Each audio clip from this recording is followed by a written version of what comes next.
Have you ever pondered on the entrepreneurial prowess of a biblical king, particularly King Solomon? King Solomon, celebrated for his wisdom and sagacity, is a figure that towers over the annals of biblical history, but not just for his discerning judgment or his grand temple. His reign was marked by an innovative approach to wealth accumulation and trade expansion, making him a pioneering entrepreneur of his time. Solomon wasn't just a king, he was a businessman, a strategist who understood the power of commerce and used it to amplify the prosperity of his kingdom. His story, as told in the Bible, paints a picture of a ruler who was as much a savvy entrepreneur as he was a wise king. One of his most notable ventures was the importation of horses and chariots, a lucrative business that not only brought in a steady stream of income, but also fortified Israel's military strength. But Solomon's business acumen didn't stop there. He tapped into the natural resources of the land, controlling gold from Ophir, a region thought to be rich in gold deposits. This gave him access to a valuable resource that further enriched his kingdom. Solomon also understood the importance of a strong economic base. He implemented a system of taxes and used the revenue to fund infrastructure projects that facilitated trade and commerce, creating a ripple effect that benefited the entire economy. But he didn't stop there.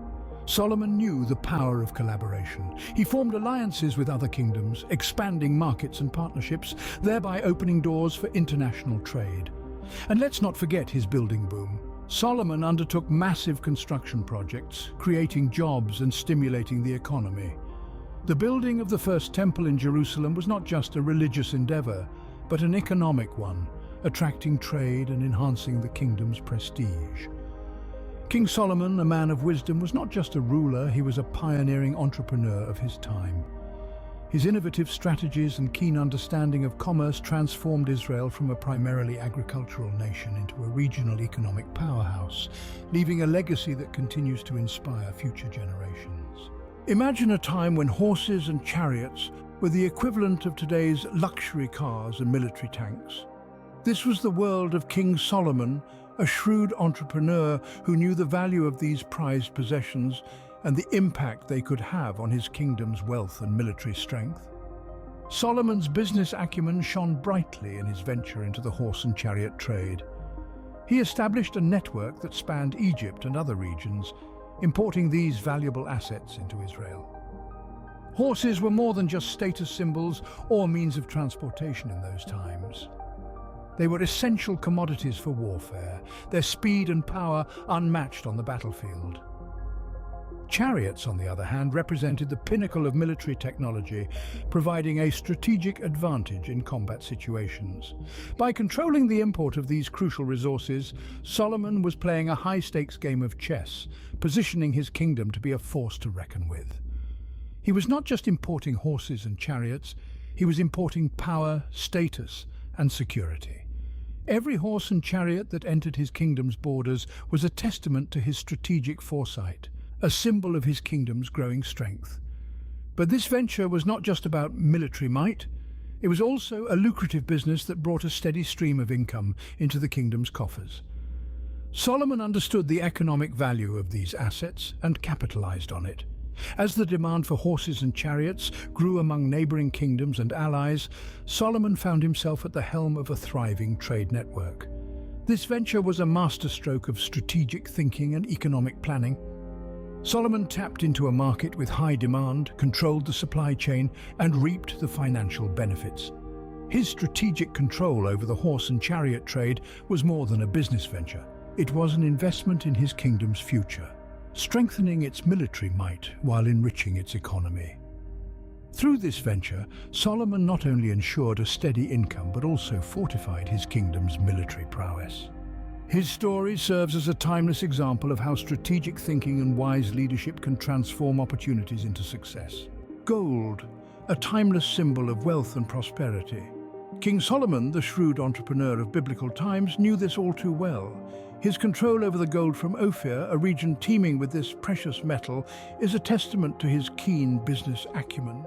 The exact location of Ophir remains a topic of historical debate, but what is undisputed is its rich gold deposits. Solomon's wisdom led him to recognize the immense potential that lay in these golden veins. In a move that was both strategic and innovative, he established mining operations to extract this valuable resource. These weren't haphazard digs in the ground. No, Solomon's mining operations were systematic and well-planned. He understood the significance of a well-organized approach to mining, ensuring maximum extraction with minimal waste.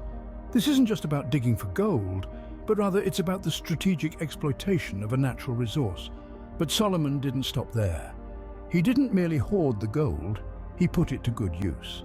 This precious metal was utilized in various construction projects, adding a touch of grandeur and opulence to his kingdom.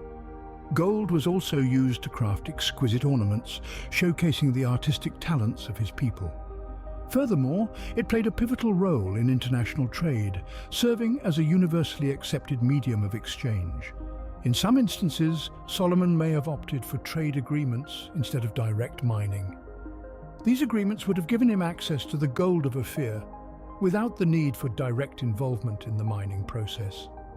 It's a classic example of a win-win business strategy, with both parties benefiting from the arrangement.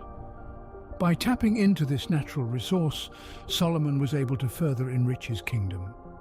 He turned the wealth of the earth into tangible prosperity for his people. His gold mining operations and trade agreements are a testament to his ability to recognize opportunities and capitalize on them. Thus, Solomon tapped into the wealth of the earth, further enriching his kingdom. What's the cornerstone of a thriving economy? Effective taxation and robust infrastructure. Now let's delve into King Solomon's strategic approach to these key elements. A wise and innovative ruler, Solomon knew that a strong and stable economy requires a well-structured tax system. He implemented a comprehensive taxation system, levying taxes on various goods and services as chronicled in the first book of Kings. But Solomon's taxation wasn't merely a means of filling the royal coffers. It was a strategic move aimed at strengthening the economic base of his kingdom. The proceeds from these taxes were likely channeled into key infrastructure projects. Imagine roads being built and storage facilities springing up across the kingdom. These developments facilitated the movement of goods, making trade more efficient and in turn bolstering the economy. But Solomon didn't stop there. He also invested in what the Bible refers to as chariot cities. These were probably large-scale facilities that housed the horses and chariots Solomon imported from Egypt and other regions. By doing so, he not only enhanced Israel's military strength, but also stimulated economic activity. The ripple effect of these strategic initiatives was significant. Improved infrastructure led to enhanced commerce and trade, which in turn boosted the overall economy. It's like a well-oiled machine, with each part contributing to the smooth and efficient running of the whole. So Solomon's taxation and infrastructure initiatives were not random acts of governance. They were deliberate, calculated moves aimed at building a strong economic base. This is a testament to Solomon's keen understanding of commerce and his strategic thinking. By implementing a fair and effective tax system and investing in infrastructure, Solomon laid a solid foundation for Israel's economy. These were key pillars in his strategy to transform Israel from a primarily agricultural nation into a regional economic powerhouse. In this way, Solomon built a strong economic base for his kingdom. His story is a powerful reminder that wise leadership and strategic thinking can lead to sustainable economic growth and prosperity. The power of collaboration, a lesson from King Solomon. This wise king understood that forming alliances could create a synergy that would benefit all parties involved. His strategic partnerships with other kingdoms, particularly the Kingdom of Sheba, were not just political maneuvers. They were meticulously crafted business decisions. In the world of commerce, partnerships can open doors to new markets, provide access to resources, and foster peace. King Solomon was no stranger to these benefits. His alliance with the Kingdom of Sheba, for instance, wasn't just about diplomacy. It was about trade, commerce, and mutual prosperity. The Bible speaks of the Queen of Sheba's visit to Solomon's court. Laden with gifts of gold, precious stones, and exotic spices, her visit was an embodiment of the economic benefits that these partnerships could yield. But these gifts were not just tokens of friendship. They were symbols of a thriving international trade agreement, a testament to the wealth and prosperity that such alliances could bring. Through these partnerships, Solomon was able to import goods that were scarce in his own kingdom, further enriching his people and his treasury. But the benefits weren't one-sided. These agreements also allowed Solomon to export Israel's resources like wheat and oil to other lands, thereby expanding his markets and increasing his wealth. But these international trade agreements did more than just boost Solomon's economy. They fostered peace. Trade agreements often serve as a buffer against conflicts, as nations bound by economic ties are less likely to engage in warfare. Solomon's alliances ensured a peaceful reign, allowing him to focus on further expanding his kingdom's wealth and prosperity. In the grand tapestry of Solomon's entrepreneurial ventures, his international trade agreements stand out as a testament to his strategic thinking and economic acumen. His alliances were not just political moves, but strategic business decisions that expanded his markets and fostered peace. Through strategic partnerships, Solomon expanded markets and fostered peace. His story serves as a reminder that in business, as in life, collaboration can be a powerful tool for success. Investing in the future, a hallmark of a visionary leader.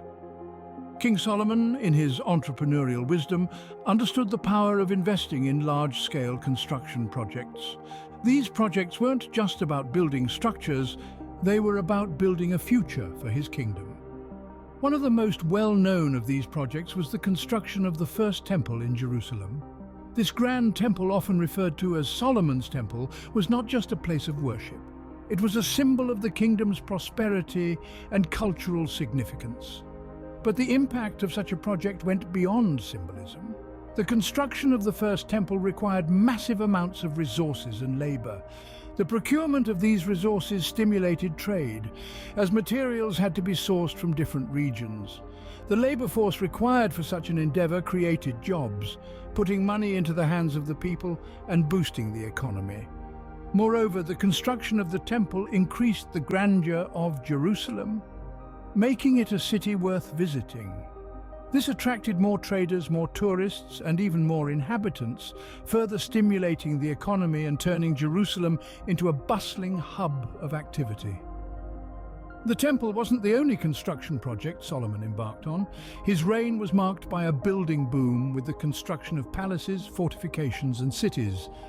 Each of these projects had a similar effect as the temple, stimulating the economy, creating jobs, and enhancing the prestige of the kingdom.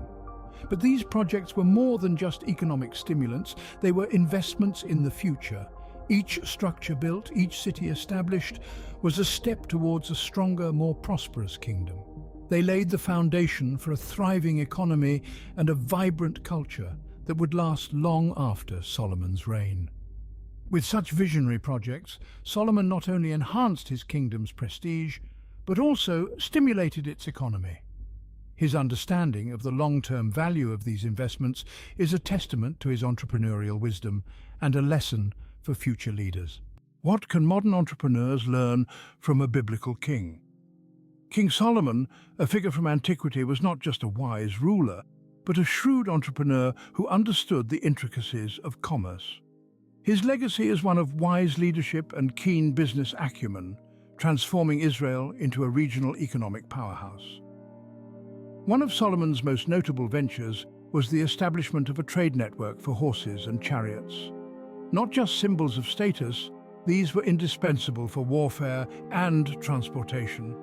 By controlling this network, Solomon ensured a steady flow of revenue and enhanced Israel's military might.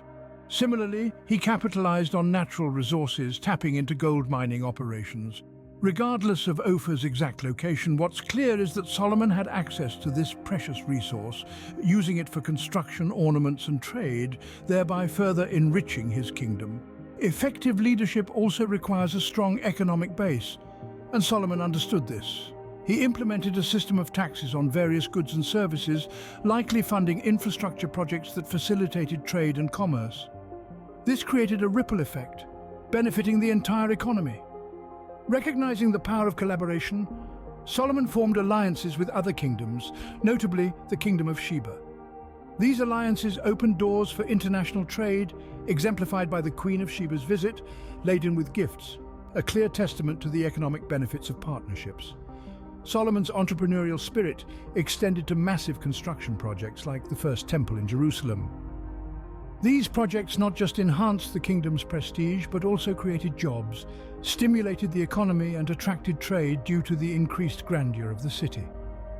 So, what lessons can aspiring entrepreneurs draw from Solomon's story? Identify and seize opportunities, invest in infrastructure, build strategic partnerships, and invest in visionary projects that not only stimulate the economy, but also leave a lasting legacy. King Solomon's story is a testament to the power of business acumen and wise leadership, inspiring generations of entrepreneurs.